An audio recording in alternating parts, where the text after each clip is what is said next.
자, 304페이지에 부동산 개발 추치에 따르는 개발 방식을 보면은 우선은 공영개발과 이 민간 우리가 개발 방식으로 크게 두 가지로 나눠볼 수 있습니다. 자, 공영개발은 정부가 부동산 시장에 직접 개입을 해서 개발하는 방식입니다. 그래서 여러분이 우리 정책 이론에 배울 때 정부의 부동산 시장에 개입을 하는데 간접 개입이 아니라 무슨 방식? 직접 개입을 하는 방식이고, 공영 방식을 할 때는 개발 대상 지역의 토지를 어떻게 해? 강제 뭐를 한다? 수용을 하죠. 수용 방식에 의한 공영 개발이 거의 주가 됩니다. 그래서 1980년에 제정되었던 택지개발 촉진법이라는 게 있어요. 이 택지개발 촉진법에 근거해서 우리나라는 대규모 개발 사업에 주로 활용되어 온 것이 바로 무슨 개발? 공영개발. 자, 그러면 이 공영개발은 그렇다면 민간 개발 방식을 보면은, 자, 우선은 민간 개발 방식은 토지 소유자가 자체적으로 개발하는, 우리는 자체 개발 방식이 있고, 그런데 이 규모가, 개발 사업의 규모가 작을 경우에는 이 자체 개발을 하는데, 여러분 개발 사업의 규모가 크거나 미래에 불확실성이 높은 그런 개발 사업일 경우에는 자체 개발 사업을 하기는 어려워요. 그때는 토지 소유자와 개발업자 간에 공동으로 개발 사업을 하는 게 바로 지주 공동 사업입니다. 그래서 이 지주 공동 사업은 이 토지 소유자와 이 개발업자 간에 공동으로 개발 사업을 하기 때문에 이 개발 사업에 따른 위험도 토지 소유자와 개발업자 간에 분산된다는 장점이 있어요. 위험이 분산된다. 자, 그리고 또 토지 신탁 개발 방식이 있죠. 토지 신탁 개발 방식.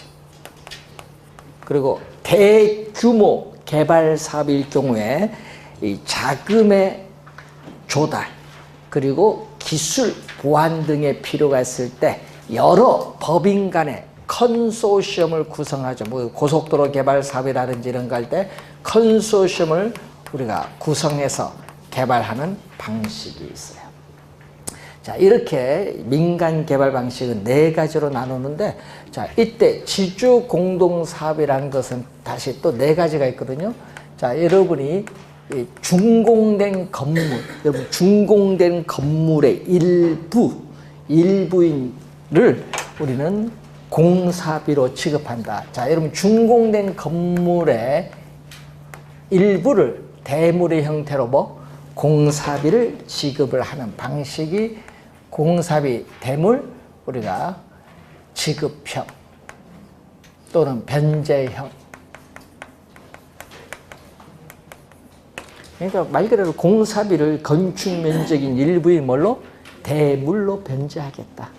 그리고 여러분 우리나라 과거에 건축물은 선분양입니다. 옛날에 보면 땅 있는데 분양을 해요. 그래서 뭐를 받아? 계약금 받죠. 그리고 여러분 중도금 이렇게 납부했어요. 옛날 건축물에 대해서. 그래서 건축물 선분양을 할 때 분양을 하면 뭐를 받아요? 분양 대금을 받잖아요. 이 분양금을 가지고 우리는 공사비를 뭐 한다? 지급을 하겠다는 형태.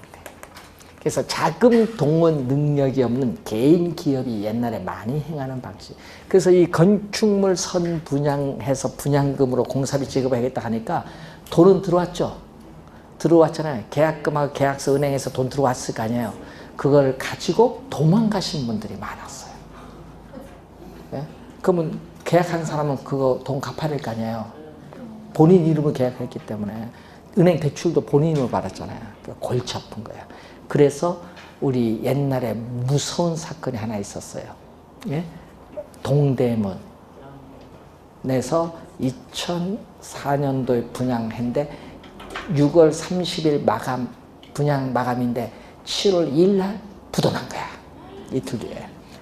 그 돈 갖고 튀었는데 어떻게 할 거예요? 예? 우리는 그거 사기인 줄 알았어요. 예, 아시는 분 몇몇 상담할게 분양받지 말라 했어. 사기라고.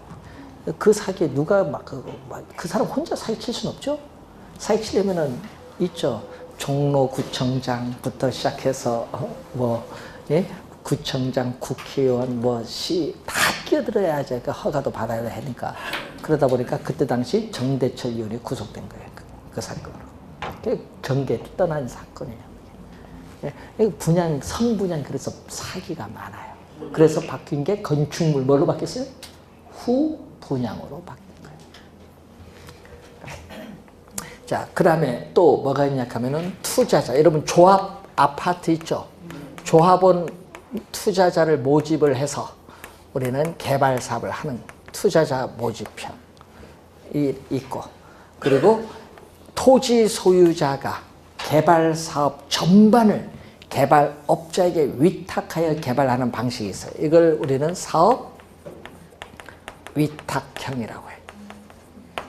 4가지가 있습니다. 자, 이 자산사는 나중에 배우고, 여기서는 요거 하나만 오늘. 토지 신탁, 작년 27회, 재작년 26회, 2년 연속 출제된 용어이기 때문에 하나 요것만 보겠습니다. 자, 토지 신탁 방식에서 토지 소유자를 우리는 전문 용어로 위탁자. 자, 토지 소유자는 땅은 가지고 있는데 개발 사업을 하고자 하는데 돈이 없어요. 또 개발 사업에 대한 전문성도 없어. 단지 뭐만 가지고 있어? 땅인데 가끔 있죠. 땅이 있는데 이걸로 어떻게 나는 개발 사업에서 돈을 수익을 얻을 수 있냐 고민을 해. 그럼 맡기면 돼. 그래서 맡겨요. 누구한테 맡겨야 돼? 당연히 신탁회사 맡겨야죠. 신탁을 받는 수탁자. 그래서 우리는 또 기간을 약정하죠. 20년이면 20년. 기간을 정해놔요. 그래서 토지를 기간을 정해서 뭐 한다? 신탁을 합니다. 신탁을 하면은 이 신탁회사는 신탁에 따르는 수익증권을 발행을 해서 토지 소유자에게 지급을 해요. 수익증권. 자, 그런데 주의를 해야 될 것은 토지를 신탁할 때 중요한 사항이 있어요. 토지 소유자가 어떻게 돼요? 파산할 수도 있거든요. 그럼 토지 소유자가 파산하면은 뭐 할 수 있다? 이 토지가 토지 소유자의 명의로 되어 있으면은 경매로 넘어갈 수도 있고 금융기관에 압류도 들어올 수 있잖아요. 그 문제가 생겨요. 그래서 토지를 신탁할 때는 신탁 기간 동안에 어떻게 돼요? 신탁 개발 사업에 아무런 영향을 미치지 않기 위해서는 소유권을 이전시켜. 토지 소유자가 파산하더라도 아무런 영향을 미치지 않기 위해서는 형식상 법률적으로 소유권을 누구 앞으로? 신탁회사 앞으로 이전을 시켜야 돼. 그래야 아무런 영향이 없이 토지 소유자가 파산하더라도 개발 사업에 아무런 영향이 없이 개발 사업을 진행할 수 있는 거예요. 넘어가면 어떻게 돼요? 그러면 소유권을 이전받았으니까 토지 소유 주체는 누구? 신탁회사. 토지 소유 주체가 신탁회사이기 때문에 개발 사업은 토지 소유자의 명의로 가는 게 아니에요. 토지 소유권 넘어왔어요. 그렇기 때문에 누구의 명의로? 신탁회사의 명의입니다. 신탁회사의 명의로 진행이 된다. 개발 사업은 이 신탁회사의 명의로 진행이 돼요. 자, 여러분 가끔 이런 게 있거든요. 자, 여러분이 부산에 가면은 명지라는 곳이 있어요. 명지 신도시. 바닷가 쪽 가까운 쪽인데, 예? 그 명지 신도시를 개발하는데 아파트 개발을 했겠죠. 아파트 개발 사업. 근데 문제는 신탁 개발이에요. 그러면 신탁 개발을 하면은 뭐 한다? 소유권을 형성 이전시켜서 여기가 가지고 있죠. 신탁 회사의 명의로 가지고 있고 개발 사업에 필요한 자금도 누구? 개발 사업에 필요한 자금도 누구의 명의로? 신탁회사의 명의로 조달해서 우리가 개발을 해요. 그런데 문제는 이때 개발 사업을 하는데 토지 소유자 이쪽 관련해서 토지 소유자가 아니라 그때는 누가 했겠냐 하면은 개발 회사가 신탁을 했겠지. 신탁해서 신탁회사에 자금 조달해서 개발했어요. 그래서 아파트 분양했어요. 분양을 했는데 여러분 분양 대금을 통장 어디로 줘야 돼? 개발 회사 쪽으로 줘야 돼? 신탁 회사로 줘야 돼? 예? 그게 중요한 거예요. 신탁 회사가 자금 조달 소유 주체잖아요. 자금 조달이니까 신탁 회사 계정으로 돈을 보내야 돼, 여러분은. 그걸 어떻게 돼요? 우리 건설업체 개발회사가 우리 어려우니까 우리 쪽으로 보내달라 해서 통장 번호 가입해서 여러분 신탁해서 돈 안 벌어 그쪽으로 보냈다면 여러분 말라는 거야. 왜? 그걸 받아서 개발회사는 고의 부도 내버리는 거야. 그럼 여러분 그 돈 다 날아가는 거야. 아파트 소유권 뭐 없어. 다 날아갔어. 소유권 누가 있어 지금? 신탁회사가 가지고 있어. 예? 그런 경우 면지 신도시에서 발생했어요. 1200가구가 날아간 거야. 그러니까 확인을 잘 해야 돼. 그럼 계약서 뭐 이름만 썼다고 계약합니까? 봐야지 누가 개발 주체인가. 가끔 여기 보면 있잖아. 뭐 신탁회사 뭐 붙죠. 뭐 KB 부동산 신탁 무슨 신탁 뭐 그 공사할 때 보면 붙잖아요. 확인 잘 해야 돼요. 잘못하면 큰일 납니다. 그런 경우가 있어요. 그리고 또 뭐가 있어요? 개발 사업 시행도 누가 하는 거예요? 시행 주체도 신탁회사가 하는 거예요. 그러면 신탁회사를 하는데 문제는 신탁개발사업에 따르는 이익은 수익증권을 가진 사람이 일반적으로 토지 소유자인데 수익증권 소유자에게 신탁개발사업에 따른 이익을 돌려주는 거죠. 이 귀속 주체는 누구? 수익증권 소유자. 그럼 신탁회사는 신탁계약을 체결할 때 약정된 수수료가 있죠. 이 수수료를 우리가 취하는 방식입니다. 그래서 여러분이 이 개념을 우리가 시험에 자주 내는데 신탁 기간이 끝나면은 토지와 건물은 누구에게? 토지 소유자에게 반환이 돼요. 자, 그 개발입니다. 시험에 신탁 개발은 자주 출제를 합니다. 그래서 잘 알아두셔야 될 부분이고, 자, 309페이지 보시면은, 자, 개발권, 양도제도. 자, 아까 여러분 트랜스퍼란 영어는 아까 이전한다고 배웠어요. 이전할 수 있는 또는 양도할 수 있는 우리는 디벨로프먼트.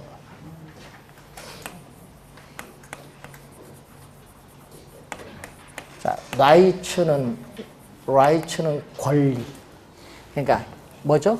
요거는 개발권, 개발할 수 있는 권리, 개발권을 이전 양도할 수 있다 이런 얘기예요. 그러니까 이걸 번역하면요, 이전할 수 있는, 양도할 수 있는 개발권이다. 그래서 이걸 개발권 뭐라고 했다? 그 여러분 교재 이전제도 또는 양도제도. 시험에는 개발권 양도제도 많이 내대요. 개발권 양도제도 또는 이전제도. 올해 28회도 개념이 또 출제를 했어요. 부동산 정책론에서 또 개념이 출제했습니다. TDR. 그래서 앞에 약어 뭘 딴다? 그래서 TDR이라고 해. TDR 약어로. 자, 예를 들어서 어떤 지역이 있어요. 자, 어떤 지역이 있는데 여기는 개발을 못해요. 우리는 보전 또는 규제하는 지역. 여기는 이 지역은 개발을 못한다. 보전하는 지역이에요. 그리고 여기는 개발 지역이죠. 개발이 가능한 지역입니다. 이렇게 나눌 때 그럼 이 보전 지역의 토지 소유자는 어떤 문제가 생기느냐. 보전 지역으로 지정이 되면은 개발 못 하잖아요. 그래서 개발 제한에 따르는 의도하지 않은 우리가 우발적인 손실을 입어요. 의도하지 않은 우발적인 손실을 입고 개발 가능한 지역에 토지 소유자는 또 개발로 인해서 또 의도하지 않은 우발적인 또 뭐를 이익을 또 얻게 돼요. 그래서 양 지역의 토지 소유자 간에 뭐가 발생한다? 우리는 의도하지 않게 무슨 문제? 형평성의 문제가 발생해요. 네? 양 지역 토지 소유자 간에 의도하지 않은 형평성의 문제가 발생을 하기 때문에 이 형평성 문제를 뭐 해주기 위해서? 완화. 형평성 문제가 발생하니까 이 형평성 문제를 완화시켜주기 위해서 도입된 제도가 바로 TDR.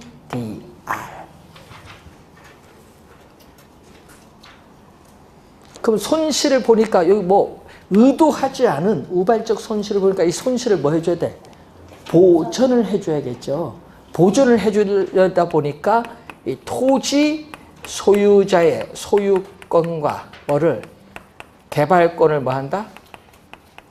분리를 한다.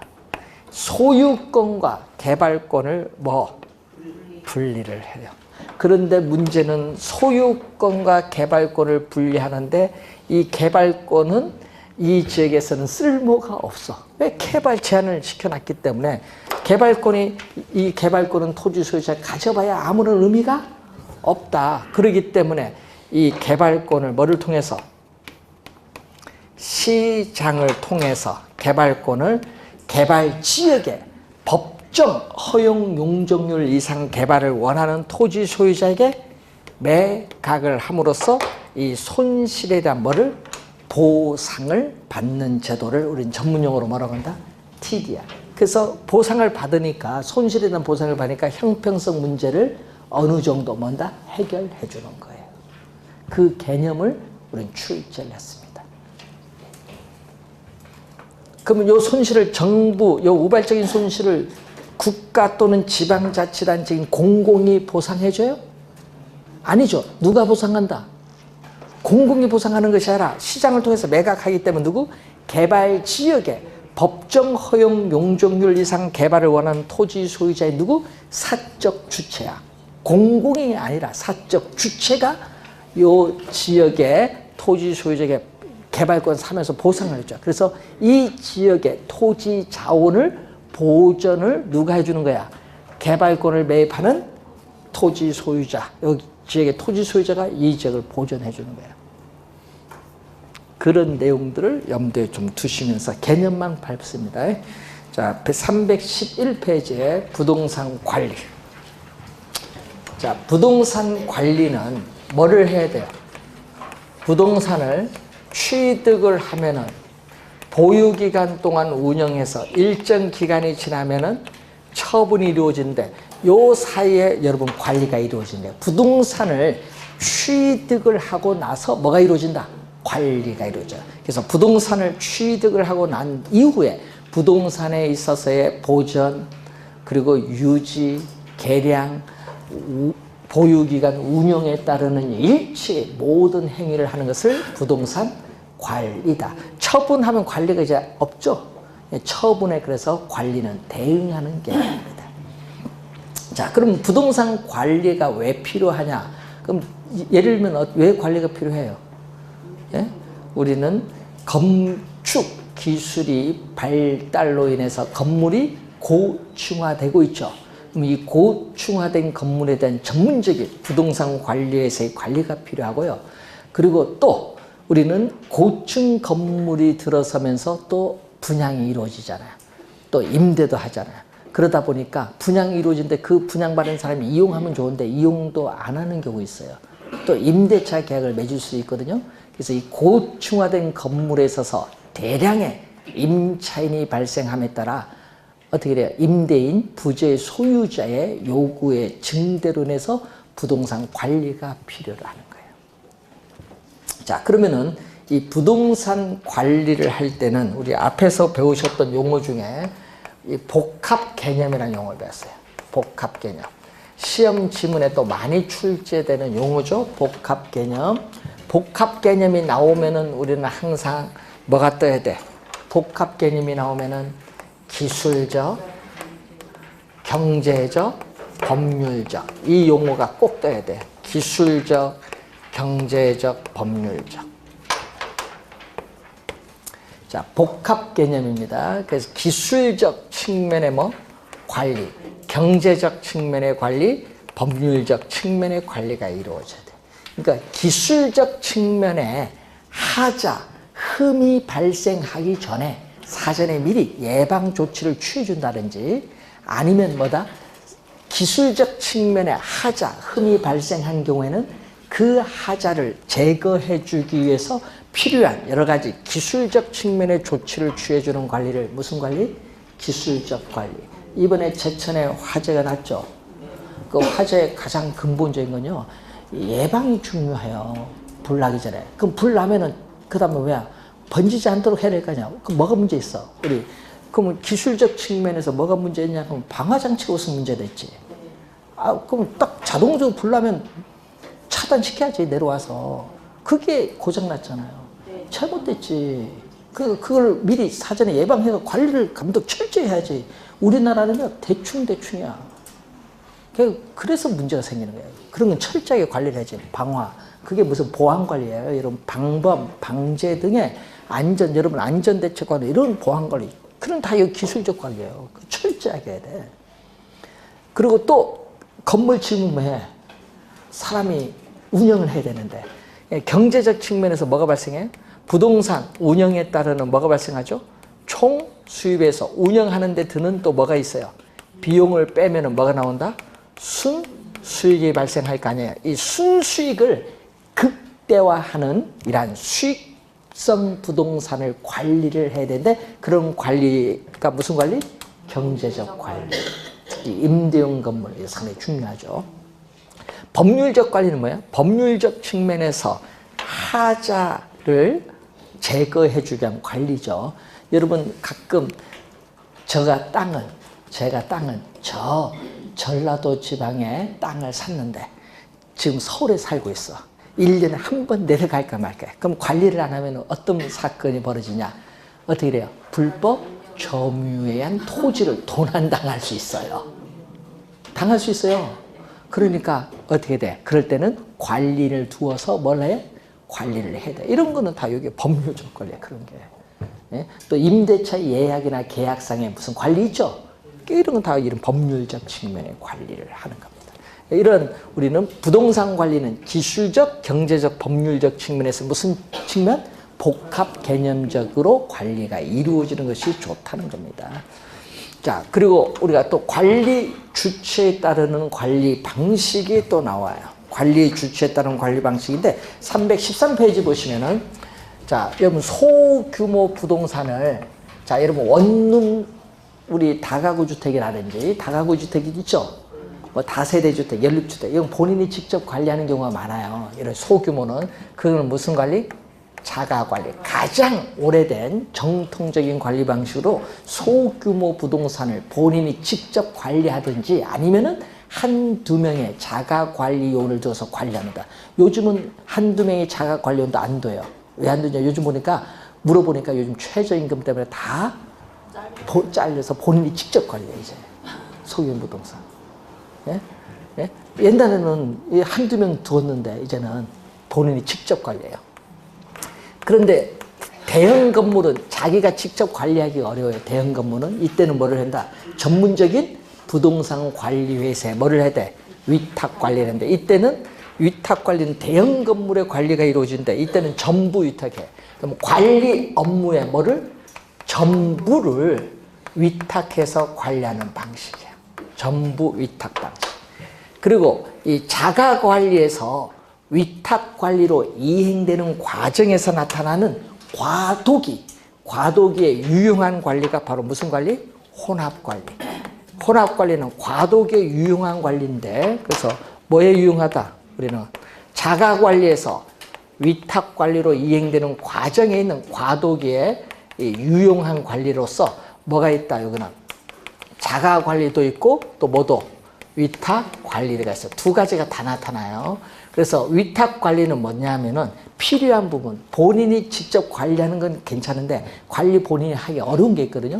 그때는 필요한 그 부분만 선별해서 우리는 위탁을 하는 관리가 있어요. 그러니까 요 필요한 부분만 선별을 하니까 요거는 전부 위탁이 아니라 뭐다? 이거는 부분 위탁, 부분. 예? 혼합 관리는 무슨 방식?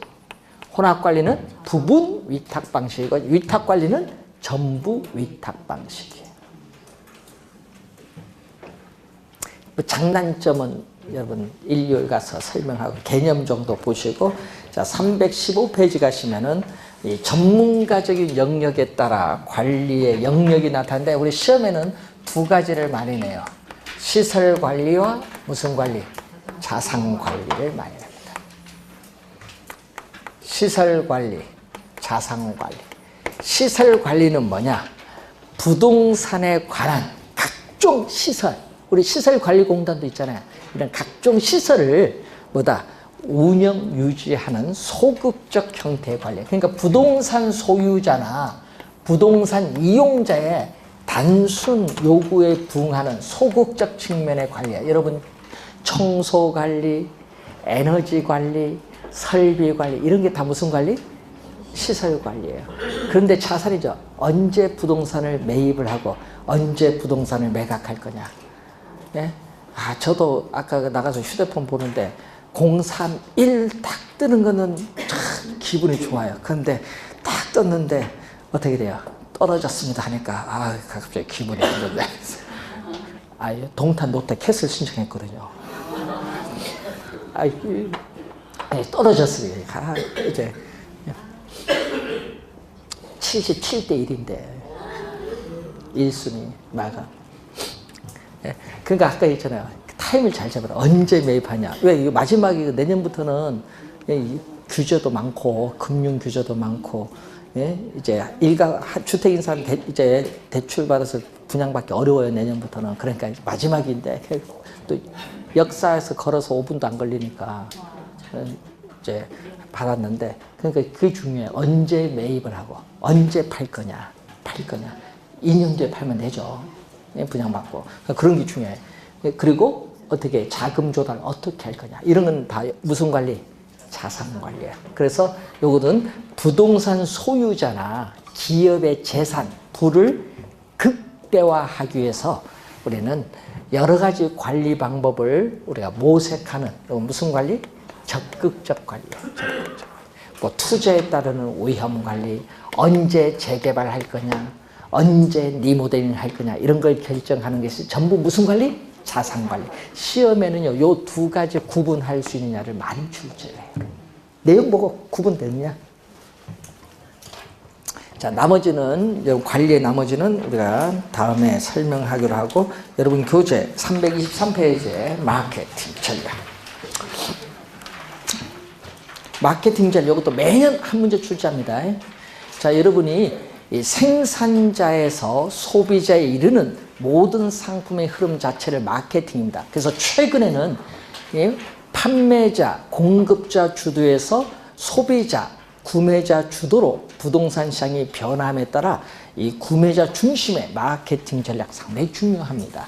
그래서 이 목표를 하는 시장에 도달하기 위해서 부동산 시장을 분석을 해서 마케팅 전략을 수립을 해야 돼요. 그래서 이 마케팅 전략이 매년 또 우리 출제를 합니다.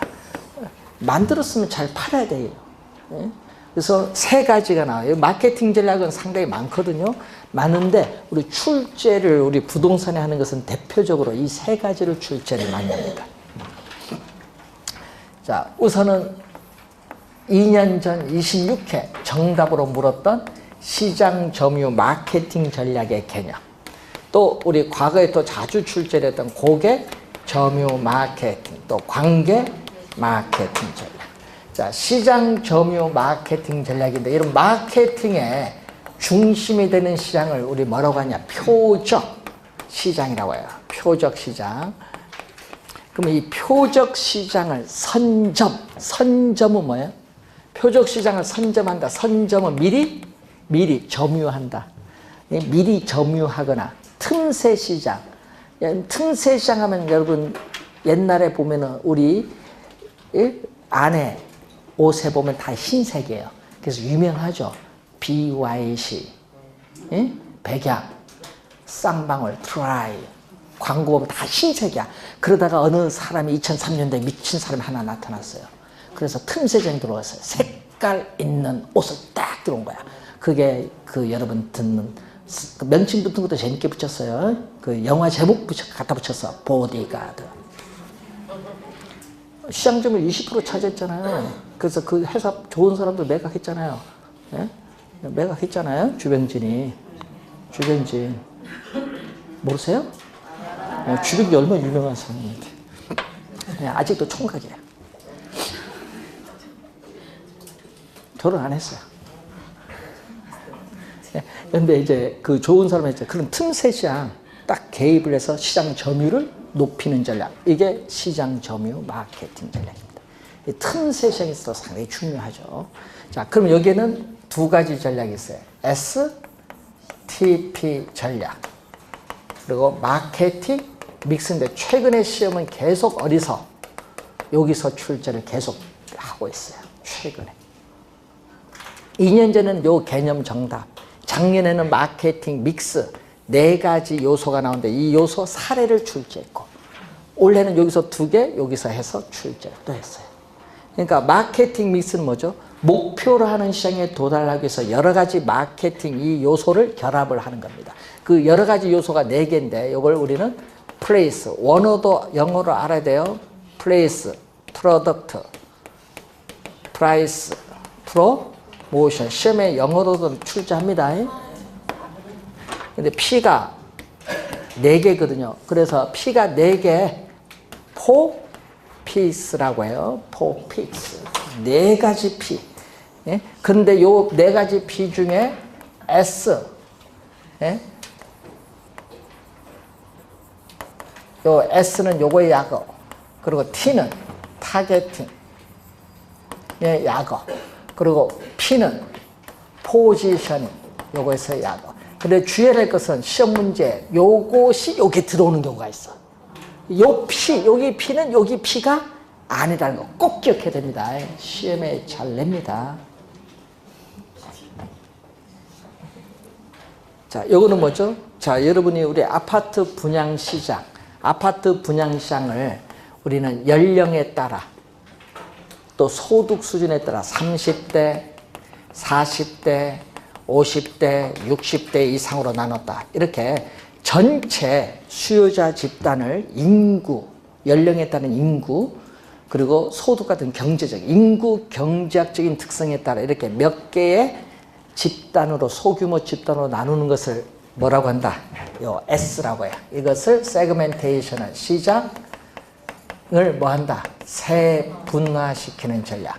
자, 여기서 전략 세분시켰어요. 그래서 자기 회사에서 공급하는 상품과 일치가 되는 소비자 집단을 확인해서 그걸 하나 정해요. 정하는 걸 타겟팅 했어요. 즉 마케팅 중심이 되는 시장. 지금 우리 40대 분양시장을 정했어요. 표적 시장을 뭐 했다? 정했다. 선정하는 전략이 나와요. 정했어요. 그럼 여기에는 내 회사만 공급하는 것이 아니야. 롯데, 캐슬, 대우, 프로즈, 현대, 힐스테이트, 호반, 베르디움 뭐 이렇게 공급을 할 거 아니에요. 경쟁 회사들이 많아요.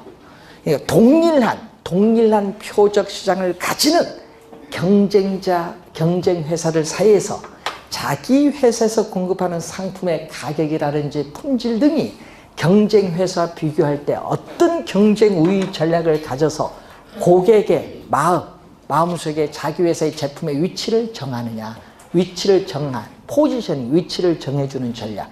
이걸 전문용어로 뭐라고 하냐면 차별화 전략. 3가지 또 순서대로 내려오면 돼. 순서대로 STP. 자, 프레이스는 유통 경로 전략이라고 해요. 자, 여러분이 부동산 개발 회사가 직접 분양을 한다든지 아니면은 분양 대행 회사를 통해서 우리는 분양을 하는 거. 이런 건 전부 무슨 전략? 유통 경로 전략. 작년 시험에는요, 중개업소를 통한 분양 이렇게 나왔거든요. 그러면 그건 유통 경로 전략이에요. 여러분 공인중개사가 미분양 아파트를 건설회사 대상에서 여러분이 분양을 시켜요. 분양시키면 얼마 줘요? 예? 200만 원에서 500만 원 줘요. 건설회사 여러분한테. 예? 그리고 분양 대행사에서는 한 채 팔 때마다 2천만 원씩 받아요. 네? 그러니까 그게 이제 분양 통으로 받아서 분양 대행사가 해요. 네. 그리고 프로덕트는 제품 전략. 요즘에 뭐 많이 나오죠. 뭐 3타입 형태의 평면 설계. 지상 주차장을 요즘에 다 뭘로 만든? 지하화한다든지. 예? 요즘에 또 아파트 분양할 때 보니까 요즘에 아파트에 실내 골프장도 만들대요. 예? 그런 거 전부 요거의 제품 전략입니다. 그리고 가격. 여러분이 분양 가격을 시장 거래되는 가격보다 낮게 분양하냐, 높게 고가로 분양하냐, 시가로 분양하냐, 이런 가격 전략. 가격 전략. 프로모션. 촉진 전략. 상품을 판매를 촉진시키기 위한 전략으로서 부동산에서는 뭐가 중요해요? 촉진 전략에서 광고, 뉴스나 신문 기사를 통해서 알리는 홍보, 보험 설계사처럼 고객과 1대1로 강한 설득을 통해서 판매하는 인적 판매, 우리나라에서 가장 좋아하는 뭐 경품을 준다 하는 판매 촉진 수단. 경품 제공한다. 차비가 얼마 드는 경품 주면 여러분 가잖아요. 경품 중에 우리나라에서 처음 경품 줄 때 최고 비싼 경품이 먼저 처음에 나왔을 때 IMF 터져서요. 백화점 매출 막 곤두박질 마이너스로 갔을 때 그때 겨울에 어떻게 돼요? 판매 촉진 수단으로서 이걸 딱 걸었어. 뭐 광명의 33평 아파트 딱 신세계 백화점에 걸었어. 날랐어. 혹시나 33평 1억이야 분양가.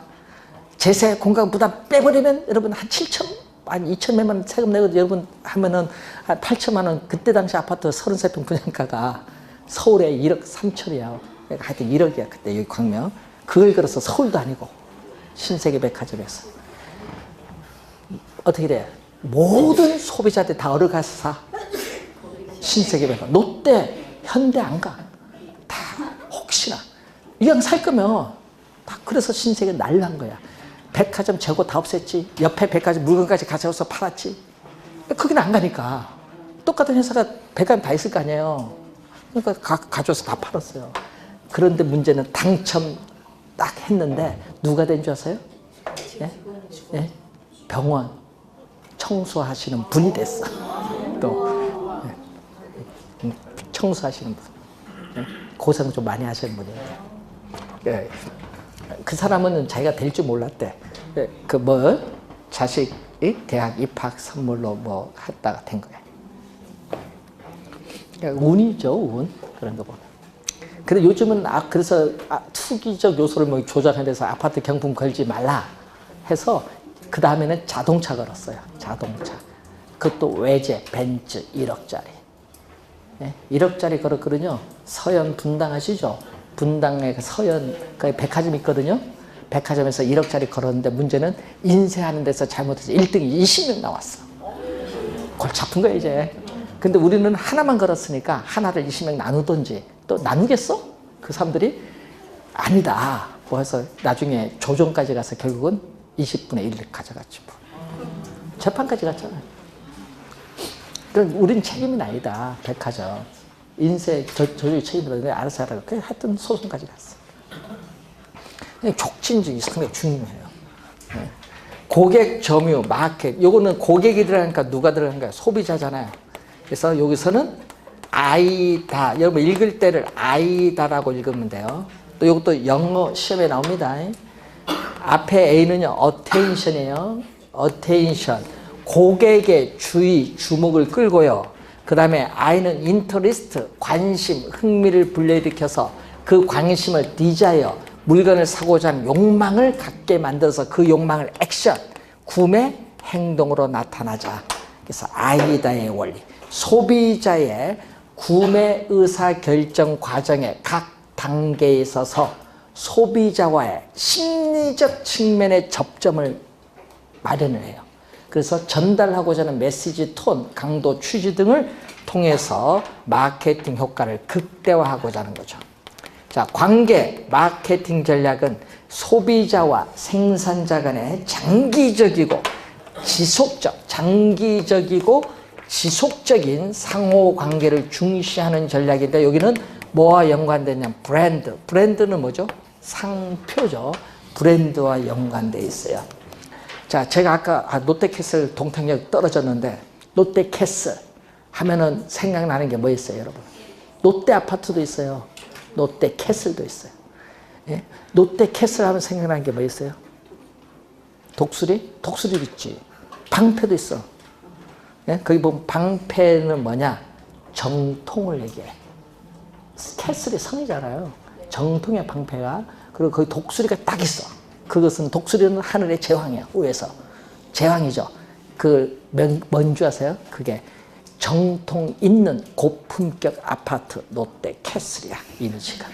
함부로 짓는 게 아니에요. 다 의미가 있어. 그게. 의미가 있는 게. 네미아는 뭐예요? 그럼 삼성 네미아는. 올레자잖아요. 네. 아날로그 시대가 아니야. 디지털 시대, 디지털 혁명 시대, 디지털, 그게 올레예요. 미, 아름다운 건축 공간 미. 거기서 여러분 편안하게 생활하는 안, 편안한 안자. 네미아니야. 그거 함부로 짓는 게 아니라 다 있어요. 현대 스테이트, 힐 스테이트가 뭐예요? 이탈리아잖아요. 힐 스테이트. 이탈리아 고급 귀족들이 언덕 위에서 사는 고급 아파트 이미지, 힐 스테이트. 다 이유가 있는 거 짓는 거. 푸르지오 하면은 자연 친화적인 아파트. 푸르지오, 푸른 색깔, 푸르지오. 예? 그 함부로 짓는 게 다 이유가 있습니다. 예? 자, 이렇게 해서 여러분이 마케팅까지 우선 잠시 봤고요. 감정평가 1호는 여러분 1, 2월 강의 때 진행하도록 이렇게 하겠습니다. 자, 이제 연말 잘 보내시고 우리가 건강한 모습으로 1월 달 뵙도록 하겠습니다. 수고 많으셨습니다.